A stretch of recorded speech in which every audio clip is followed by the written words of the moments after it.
Hi everyone, I'm Regina Linke and welcome to my first solo exhibit called Old Patterns in a New Line, on show from July 1st until September 30th, 2020 at the Community Services Center in Taipei, Taiwan.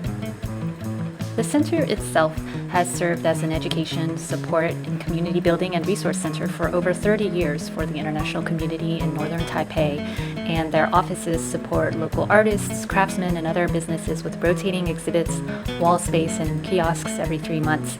So I am very appreciative of the center for letting me share my art with the community that they have worked hard to foster over so many years.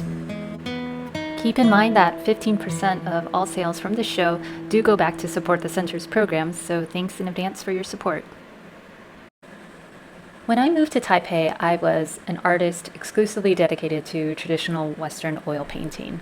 I painted many subjects that found their root in Chinese history and folklore, and as a result became more exposed to traditional Chinese painting and Chinese art history. So we'll start over here at the far end of the center to look at subjects that have then crossed over from my original oil painting medium to this new one, which is sumi ink and mineral pigments, painted originally on silk or on rice paper and then transferred to canvas in these prints. The first portrait is called The Pirate Queen, and I had originally painted this using oil, and now this is in indigo pigment and sumi ink, and it is a portrait of a woman who was once a prostitute but eventually rose to command the largest confederation of pirates that the world had ever seen during the Qing dynasty. After a life of violence, theft, extortion, and evading capture from multiple navies, Zheng Shi, which is her name, she eventually struck a deal with the authorities and retired with full immunity and died of old age. So this portrait really just takes this unique slice of history and makes a fascinating conversation starter anywhere. Some of the symbolism included in her portrait include a skull, an albatross, as well as a Chinese junk riding on some traditionally painted Chinese waves. There are also 2 goldfish, which a combination of a red goldfish and a black goldfish, which is located just behind her ear, signifies wealth and fortune. The next portrait is called the Abbess, and it is a portrait of one of the 5 elders who survived the Qing dynasty's sacking of the famed Shaolin Temple. And this sacking ultimately led to the dissemination of Chinese martial arts to the rest of the world. Yingmui was the only female elder and is credited for establishing the Wing Chun style of martial arts. Some of the most famous practitioners of this style include Ip Man, Bruce Lee, Michelle Yeoh, Jackie Chan, and Robert Downey Jr. Some of the symbolism that you'll see in her portrait include a crane as well as a white snake amongst a bed of lotuses.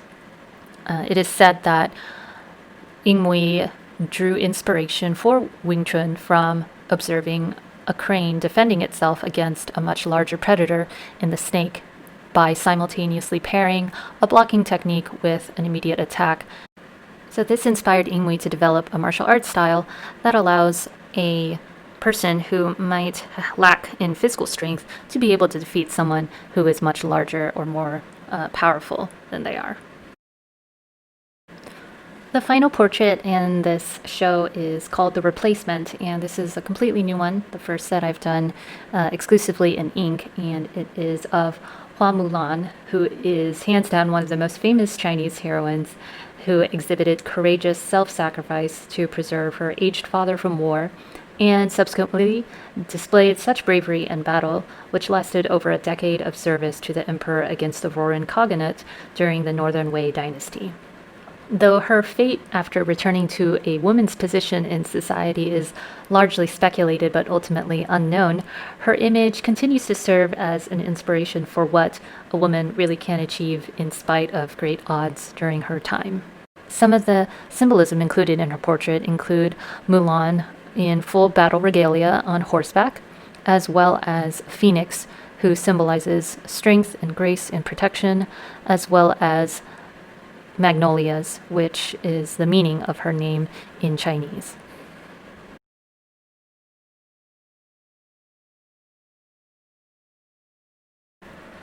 So we'll move over here to the left side where I have hung a series called As Water Flows Due to the movements of the fish that are depicted in each painting, as well as their blue color, it really just provides a sense of movement, whether you're looking at an individual piece or a series of them hung together at once. And this series of illustrations feature colored fish commonly found in water gardens and fish ponds, and they are particularly valued in Japanese culture as they symbolize luck, prosperity, and good fortune. And so these paintings definitely make for a perfect installation in any home, and especially in any office or place of business.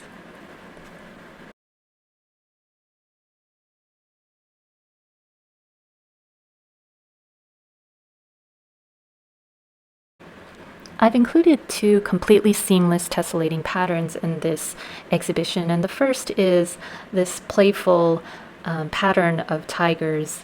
And I really wanted to infuse a cycle of energy with this whimsical painting as these great cats are at play under a moon gate. And a moon gate, or yueliangmen in Chinese, is a circular opening in a wall, and it's most commonly found in Chinese gardens. And what they do is they help frame a particularly beautiful scene on the other side of the door.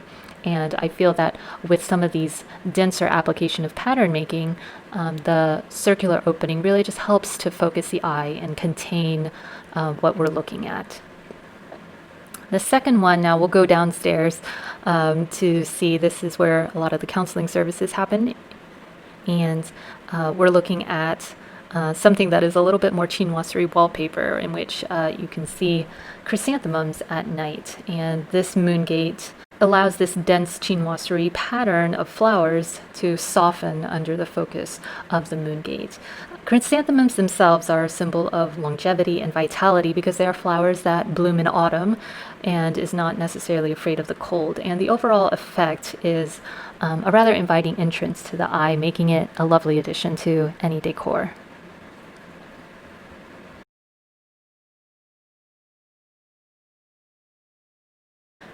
Now, for the final piece in this exhibit, we're going to move back to where we started, and off to the side there is a classroom, and next to it I've hung our final piece, which is called Blue Moon Rising. And I apologize in advance for the glare from the glass in its frame.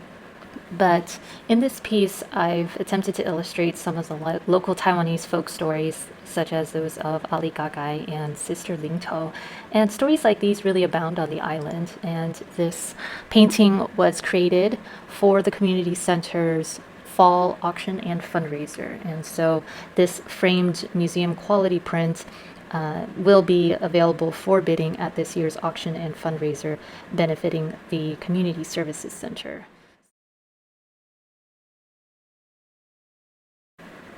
And that's it.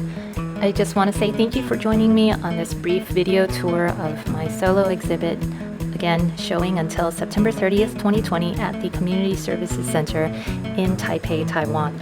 If you have any inquiries regarding the art that is displayed at the center, if you're local to Taipei, please contact Grace's team at the information provided on the screen. And if you're located internationally, please feel free to just reach out directly to me, and I'll be able to answer any questions that you might have.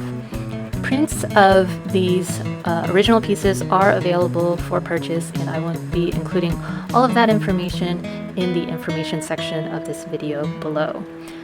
Thanks again, and talk to you soon. Bye-bye.